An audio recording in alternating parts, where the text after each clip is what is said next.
ওই ইনিংসে 8টা চার মেরেছিলাম, 8টাই ব্রেটলির এগেনস্টে হয়ে গিয়েছে। ফার্স্ট বোলার দুসরা বোলার আমি করতাম, যেই কারণে কিন্তু ওই টেস্ট সিরিজের পরেই কিন্তু আমার বোলিং অ্যাকশন নিয়ে ক্যানবেরাতে টেস্টও দিতে হয়েছে। স্টিওয়া নিজে এসে ড্রিঙ্কগুলি, আমরা আমাদের রুমে ছিলাম, টেস্ট ম্যাচে সে নিজের ড্রিঙ্কটা হাতে নিয়েছে, আমাদের ড্রেসিং রুমে আসো।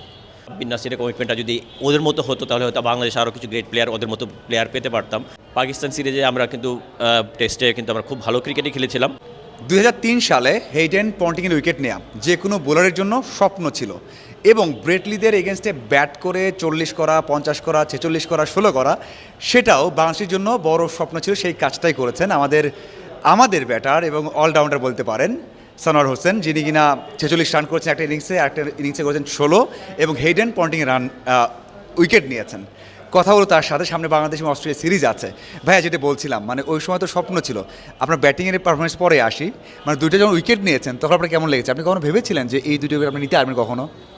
না, ডেফিনেটলি এই ধরনের উইকেট ডেফিনেট সবার কাছে একটু সারপ্রাইজিং বা ড্রিম থাকে, বলতে পারেন রিকি পন্টিং। হ্যাঁ, আমি কিন্তু গেইলের উইকেটও পেয়েছি, অন্য ফরম্যাটে, ওয়ানডে ফরম্যাটে পেয়েছি। গ্রাহাম স্মিথের উইকেটে পেয়েছি আমি 3বার, গ্রাহাম স্মিথের উইকেট পেয়েছি 3বার, 2বার টেস্টে, একবার ওয়ানডেতে। স্বাভাবিকভাবে আমার বোলিং অ্যাবিলিটি সম্বন্ধে আমার ধারণা ছিল, এবং বিশেষ করে ওই সময় দুসরা কিন্তু বাংলাদেশে বোলাররা পারতো না। স্বাভাবিকভাবে তখন ফার্স্ট বোলার দুসরা বোলার আমি করতাম, যেই কারণে কিন্তু ওই টেস্ট সিরিজের পরেই কিন্তু আমার বোলিং অ্যাকশন নিয়ে ক্যানবেরাতে টেস্টও দিতে হয়েছে। যেটা বলতে চেয়েছিলাম, ডেফিনেটলি ওই সময় রিকি পন্টিংয়ের উইকেট পাওয়া, স্টিওয়া, হেইডেন এদের উইকেট পাওয়া তো ডেফিনেটলি একটা অনেক বড় ব্যাপার। আর যেহেতু আমরা টেস্ট ক্রিকেটটা আমাদের কাছে একেবারেই নতুন ছিল, এটা বাংলাদেশের ফার্স্ট সিরিজ ছিল, স্বাভাবিকভাবে আমাদের টাফ একটা টাইম যাবে আমরা সবাই জানতাম। এর মাঝখানে ডেফিনেটলি উইকেট দুইটা তো অবশ্যই আমার জন্য মেমোরেবল। মনে আছে ভাইয়া ওই ঘটনাটা, মানে যখন উইকেটটা নিয়েছেন কেমন বল করেছেন, কি প্ল্যানে বল করেছিলেন? না, যেই জিনিসটা হচ্ছে, আমরা আগের দিন যখন আমরা প্র্যাকটিসে বোলিং করছি, ম্যাচের আগের দিন, তখন ইয়ান হিলে আসছিল। ইয়ান হিলে যখন প্র্যাকটিসে আমরা বোলিং করছি, ওরা দেখছিল, আর কমেন্টেটার সন্দেহ দেখে কে কেমন করে, কে দেখছিল। তখন ও দেখতে, আমি যখন দুসরা করি তখন বলছে তোমার প্রতি আমার চোখ থাকবে। মানে ওই মানে যেটা হয়েছে মেইন, হয়তো হাইডেন তো আর আমাকে চিনে না তখন, হ্যাঁ, ওর কাছে ওইটা চিন্তাও কারণে হয়তো আমি দুসরা পারবো। ও আগের বলটা শর্ট বল একটু অফ স্পিন শর্ট করেছে, টার্ন করেছে, কাট করেছে, 4 হয়েছে। ও নেক্সট বলও ওইরকম এক্সপেক্ট করেছিল, কিন্তু ওটা দুসরা হয়েছে। ওর ব্যাক সাইড ও অফ স্পিন মনে করেই ব্যাক সাইডে বোল্ড হয়েছে। আর রিকি পন্টিংয়েরও সেম, ও কিন্তু অফ স্পিন মনে করে খেলতে গিয়েছে, লং অনে বল চলে গেছে, মানে লং অফে খেলতে গেছে, লং অনে চলে গিয়েছে। এরকম একটা মানে মিস জাজমেন্টের কারণেই হয়েছে, যেটা হয়তো এটার বড় একটা কারণ ছিল, যেহেতু ওরা জানে না আমি দুসরা করতে পারি। যদিও অনেকক্ষণ পরে যখন জেনে গিয়েছে, তখন সিওয়া 100 করেছিল।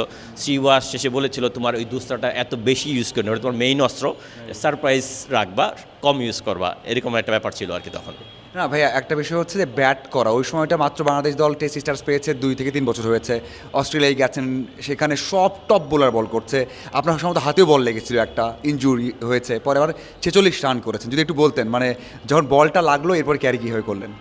হ্যাঁ, ধরেন ওই এগেনস্টে যেরকম যে ধরনের ফাস্ট বোলার আছে, ব্রেটলি, গিলেস্পি, ম্যাকগ্রা, স্বাভাবিকভাবে আমাদের টাফ টাইম যাবে আমরা সবাই জানি।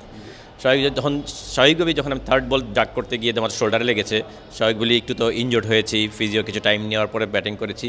ব্যাটিং করার পরেও আমার ওই ডেডিকেশনটা ছিল যে ঠিক আছে, আমি আউট হব না, ভালো করার কিছু চেষ্টা করবো আর কি। সামহাও ব্রেটলির বল লেগেছিল, আমি ওই ইনিংসে 8টা চার মেরেছিলাম, 8টাই ব্রেটলির এগেনস্টে হয়ে গিয়েছে, একেবারে 3টাও হয়েছে, এরকম হয়েছে। তবে ইনিংসটা মানে একটু ব্যাড লাগ, যে ইনিংসটা আর একটু বড় করলে ভালো হতো। যেভাবে শুরু করেছিলাম এটা আর একটু বড় করার অপরচুনিটি ছিল। যদিও বর্তমান প্রেক্ষাপটে এটা অনেকে মনে হবে 46 এমন কোনো টেস্ট ক্রিকেটে এরকম কোনো রান না, তারপর ওই প্রেক্ষাপটে ওই সময়টা অনেকে ইম্পর্টেন্টই ছিল। ভাইয়া এরপরে মানে অস্ট্রেলিয়াতে এই সিরিজের পরেও আপনারা বাহবা পেয়েছিলেন, প্রশংসা পেয়েছেন, তাদের ড্রেসিং রুমে গিয়েছেন, এবং তারাও বলেছিল যে এর ইম্প্যাক্ট আপনারা দেখতে পারবেন। দেখতে পেরেছিলেন কি? না, দেখেন, অস্ট্রেলিয়া সিরিজ ওই সময় যে কোনো টিমের জন্য টাফ ছিল। ওয়ার্ল্ডের যদি টপ টিমগুলোই যেত, তাদের অনেক টেস্ট ম্যাচই 3 দিনে শেষ হয়েছে, 4 দিনে শেষ হয়েছে, এটা নর্মাল ব্যাপার ছিল। অস্ট্রেলিয়া যে দেখুন স্ট্রেন্থ ছিল ওই সময়, তখন খেলার শেষে ওরা তো অনেক খেলার মাঝখানে অনেক প্রফেশনাল, সবাই জানি অস্ট্রেলিয়া মাঠে অনেক প্রফেশনাল। মাঠের বাইরে ওদের মতো ফ্রেন্ডলি অ্যাটমসফিয়ার আমি অন্য কোনো টিমের এগেনস্টে পাই নাই। স্টিওয়া নিজে এসে ড্রিঙ্কগুলি, আমরা আমাদের রুমে ছিলাম, টেস্ট ম্যাচে সে নিজের ড্রিঙ্কটা হাতে নিয়েছে, আমাদের ড্রেসিং রুমে আসো। ও নিয়ে গেছে নিজে ড্রেসিং রুম, আমাদের ড্রিঙ্কটা ও নিয়ে গিয়ে বলে আমাদের রুমে আসো। ওইখানে এসে ও অনেক ক্রিকেট নিয়ে কথা ও তারপর কথা বলতে বলতে একটা সময় মিডিয়াকে ডাকছিল, ও জাস্টিন ল্যাঙ্গারকে এনে বসিয়ে রেখে গেছে, যে বলে গেছে যে টাফ টাইম কীভাবে ফেস করে ওভারকাম করতে হয়, বড় জায়গায় যেতে হয়, ওর চেয়ে ভালো কেউ জানে না, ওর সাথে কথা বলো তোমরা। হ্যাঁ, কথা বলো। তারপর স্টিভা একটা কথা বলেছিল, এটা মনে আছে এখনও, যে এইখানে ধরেন তোমরা মনে করছো খুব বেশি ভালো ক্রিকেট খেলো নাই, বা কিন্তু ওয়ার্ল্ড ক্রিকেটে সব টিম এরকম এখানে স্ট্রাগল করে। তোমরা নেক্সট সিরিজে যে রিফ্লেকশনটা দেখতে পারবা তোমরা এখানে কতটুকু ভালো খেলেছো। এবং পরবর্তী সিরিজটা ছিল আমাদের পাকিস্তান সিরিজে আমরা কিন্তু টেস্টে কিন্তু আমরা খুব ভালো ক্রিকেটই খেলেছিলাম এবং মুলতান টেস্ট আমরা সবাই জানি অলমোস্ট জিতার অবস্থা থেকে হেরেছি। ওই সময়ের প্রেক্ষাপটে এটা মনে হয় বেস্ট পারফরমেন্স ছিল বাংলাদেশ ক্রিকেট টেস্ট ক্রিকেটে ওই সময়। ওই রিফ্লেকশনটা কিন্তু আমাদের অনেক প্লেয়ারাই জাভেদ উমর, বাশার অনেকে 100 করেছিল, তো রাজিনের ডেবু হয়েছিল, অনেক ভালো ক্রিকেট ওভারঅল। রফিক ভাই ভালো বোলিং করেছিল, অলোক কাপালি হ্যাট্রিক করেছিল, মাশরাফি ছিল, সব কিছু মিলে ভালো একটা সিরিজ আমাদের গিয়েছিল। ও তখন আমরা বুঝতে পেরেছিলাম যে স্টিভা ওনারা যে গ্রেট প্লেয়ার, ওনার রিফ্লেকশনটা আগেই বুঝতে পেরেছিল যে আমরা হয়তো ভালো কিছু করবো। ভাইয়া ওখানে অনেক ভালো ভালো বোলার ছিল, কিন্তু আপনি মানে ম্যাকগিলকে তো বলা হয় যে তার খারাপ সময়, মানে তার জন্ম হয়েছে খারাপ সময়, কারণ সে নোয়ান ছিল এবং আপনি মনে হয় 2বারই তার বলে আউট হয়েছেন। মনে আছে কি যে তার বলটা ফেস করা কত কষ্টের ছিল? সবার বলই ফেস করা কষ্টের ছিল, বাট ম্যাকগিল এমন একজন স্পিনার ছিল সবার জন্য মানে টাফ সময় দিয়েছে। অবশ্যই ওয়ার্ল্ড ক্রিকেটে তখন যদি শেনমান লিজেন্ড বোলার, বিকজ অফ অনেক বেশি খেলার অপরচুনিটি পেয়েছে, ওর কারণে ম্যাকগিল সুযোগটা পায়নি। সবাই জানে ওই যেটা বললেন একটু ব্যাড লাক ছিল যে ওই সময় সুযোগ পেলে ও যখনই খেলেছে দেখবেন আমাদের এগেনস্টে কিন্তু মনে হয় 5 উইকেট পেয়েছিল, মনে হয় 5 উইকেট পেয়েছিল যখনই পেয়েছিল। দেখেন এত ফাস্ট বোলারের মনে সবাই কিন্তু আমরা ভীত ছিলাম কিন্তু ফাস্ট বোলার নিয়ে, যে আমরা ফাস্ট বোলিং কীভাবে খেলবো, হ্যান্ডেল করবো। উইকেট কিন্তু নিয়েছে ম্যাকগিল। ও অলওয়েজ ডিফিকাল্ট ছিল, অনেক বড় বিগ বড় টার্ন করতো, ডেফিনেটলি অনেক ওয়ার্ল্ড ক্লাস বোলার। ওদের কাছে খেলা অবশ্যই আমরা কিন্তু সবসময় দেখবেন আমরা হয়তো ফাস্ট বোলিং নিয়ে কথা বলি, আমরা ডিফিকাল্ট ফেস করি, আমরা কিন্তু ওয়ার্ল্ড ক্লাস স্পিনারের এগেনস্টে কখনই খুব বেশি ভালো, ওয়ার্ল্ডের সব জায়গায় দেখবেন যখনই দেখেন ওয়ার্ল্ড ক্লাস স্পিনার আমরা কিন্তু খুব ভালো হ্যান্ডেল করতে পারি না।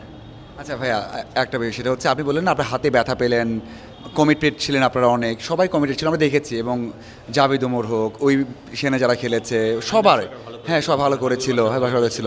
তো ওই কমিটমেন্ট কি ভাইয়া ক্যারি করে এখন কি আপনি দেখতে পারেন? আমরা যেটা ফিল করি যে অনেক সময় অনেক যে ঘাটতি দেখা যায়, আপনি কি সেই কমিটমেন্টে দেখতে পারেন কি না? আমার মনে হয় সবার মধ্যে না, আবার ডিফারেন্টও আছে।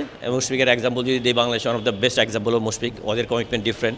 আবার যদি আমি বলি যে সাব্বির নাসিরের কমিটমেন্টটা যদি ওদের মতো হতো তাহলে হয়তো বাংলাদেশ আরও কিছু গ্রেট প্লেয়ার ওদের মতো প্লেয়ার পেতে পারতাম। এই জায়গায় ঘাটতি অবশ্যই আছে। আবার এর মধ্যে ডেডিকেশন, ডিটারমিনেশন, আমি কোন জায়গায় যেতে চাই। আমার মনে হয় সাকিব মুশফিকরা যখন এইজ লেভেলে ছিল তখনই ওরা চিন্তা করছে আমরা ওই টপ বাংলা ওয়ার্ল্ডের টপে যেতে চাই। অনেকের চিন্তা থাকে আমি বাংলাদেশের ন্যাশনাল টিমে খেলবো, বাংলাদেশের টপ হবো। এই ডেডিকেশন নিয়ে বড় হলে কিন্তু আপনি ওয়ার্ল্ড ডমিনেট করতে পারবেন না। কারণ আমরা যখন খেলেছি আমাদের চিন্তা ছিল কোনো মতে ন্যাশনাল টিম খেলবো, হয়তো একটা দুটো ওয়ান ডে টেস্ট খেলবো। কিন্তু এখন বর্তমান সময় প্লেয়াররা আমরা কিন্তু শুরুটা কিন্তু চিন্তাই করি নাই যে আমরা ওই ওয়াকার ইউনুসকে খেলবো বা শোয়েব আখতারের বোলিং এগেনস্টে ব্যাটিং করবো, কিন্তু আমাদের চিন্তাই ছিল না। ওটা কিন্তু হঠাৎ করে সারপ্রাইজিংলি আমরা পেয়ে গেছি। বর্তমান প্রজন্ম কিন্তু তৈরি হচ্ছে এইভাবে যে আমাদের ওদের সাথে কম্পিট করতে হবে, ওদের এগেনস্টে বেটার ক্রিকেট খেলে ভালো করতে হবে। এখন যদি মেন্টালি ফিজিক্যালি টেকনিক্যালি ওই চিন্তাটা যদি ওদের ভিতরে না আসে তাহলে কিন্তু ওই লেভেলে সাকসেস পাওয়া ডিফিকাল্ট। আমার মনে হয় ক্রিকেট যতটা না ফিজিক্যালি টেকনিক্যালি বলেন, মেন্টাল একটা বড় ব্যাপার এখানে। লাস্ট প্রশ্ন সেটা হচ্ছে ওই ট্যুরটা, মানে 2003 সালে যে ট্যুরটা আপনি বললেন না, যে এরপরে সাউথ আফ্রিকায় খেলেছেন, আপনার ফার্স্ট আপনার ছিল, গেইলের উইকেট নিয়েছেন, মানে ওই ট্যুরটা চেঞ্জ করে দিল, বাংলাদেশ আবার পাকিস্তানে গিয়ে সাফল্যও পেল। মানে ওই ট্যুরটা আপনাদের সবার জন্য যারা যারা খেলেছেন মানে কি একটা শিক্ষা ছিল যেটা আপনাদের চেঞ্জ করেছে, এবং এবারের ট্যুরটা এখান থেকে বাংলাদেশ দল কী শিক্ষা নিতে পারে? দেখেন আমাদের যে অনেক প্লেয়ার ইয়াং, অনেক প্লেয়ার এক্সপিরিয়েন্স, ও হয়তো সবার ম্যাক্সিমাম সবার জন্যই বোধহয় অস্ট্রেলিয়া ফার্স্ট সিরিজ, সবার জন্য অস্ট্রেলিয়া ফার্স্ট সিরিজ। আমি 23 বছর সবার জন্য, কারণ আমরা ওই এত বছর আগে টেস্ট সিরিজ স্বাভাবিকভাবে এইটা একটু হয়তো ডিফারেন্ট হতে পারে, কিন্তু আমাদের প্লেয়াররা কিন্তু অলমোস্ট কিন্তু বিভিন্ন দেশের খেলার এক্সপিরিয়েন্স আছে। স্বাভাবিকভাবে আমার মনে হয় না আমাদের যে মানে যেই প্লেয়ারদের অ্যাবিলিটি বলেন টেকনিক্যালি, ফিজিক্যালি, মেন্টালি, এরা কিন্তু আমাদের সময় থেকে অনেক অ্যাহেড। স্বাভাবিকভাবে আমার মনে হয় সব কিছু বাদ দিয়ে স্বাভাবিকভাবে খারাপ সময় ভালো সময় যাবে, ওখান থেকে কামব্যাক করতে হবে। এই অস্ট্রেলিয়া সিরিজ যদি ভালো করতে কিছু কিছু জায়গা আছে, এইখানে যদি আপনি ভালো করতে পারেন, আমি বলতেছি না হয়তো যেই বাংলাদেশ অস্ট্রেলিয়া টেস্ট সিরিজ জিতে যাবে বা টেস্ট ম্যাচ জিতে যাবে, এটা নট ইজি। তার ভালো ক্রিকেটে কিন্তু অনেক এক্সাম্পল আছে। আপনি একটা বড় 100 করেছে, একজন 5 উইকেট পেয়েছে, একজন 70, 80, ওদের এগেনস্টে বড় ইনিংস খেলেছে। এইগুলি কনফিডেন্সটা নিয়ে আসলে এইটা কিন্তু ভবিষ্যতে ক্যারি করবে। আপনি দেখেন যদি প্লেয়ারদের ল্যান্ডমার্ক চিন্তা করা হয়, যদি আইসিসির বড় ইভেন্টগুলি, ওয়ার্ল্ড কাপগুলি, এইখানে যে প্লেয়ারগুলি ভালো করে এইখানে কিন্তু সারা জীবন মনে রাখে মানুষ। সাকিবের ওই 2019-এরটা কিন্তু সারা জীবন আমাদের মানে মানুষের কনফিডেন্স দিবে যে কোনো প্লেয়ারের জন্য। এরকম এই টপ লেভেলে যখন আপনি ভালো করবেন, এই কনফিডেন্সটা কিন্তু আপনার পরবর্তী সবসময় আপনাকে সাপোর্ট দেবে। আমার মনে হয় রানার জন্য আমি চাচ্ছিলাম রানা এই সিরিজটা যেতে, রানা অনেক ভালো ক্রিকেট খেলছিল, ভালো বোলিং করছিল। এইখানে যদি অস্ট্রেলিয়ার মতো জায়গায় যে ওইখানে যদি ভালো করতো, এই যে কনফিডেন্সটা আমাদের টিমের জন্য, ওর জন্য, এই ধরনের কনফিডেন্সটা অল দ্য ওয়ে আপনার ক্যারিয়ারে কাজে লাগবে। অসংখ্য ধন্যবাদ, থ্যাংক ইউ।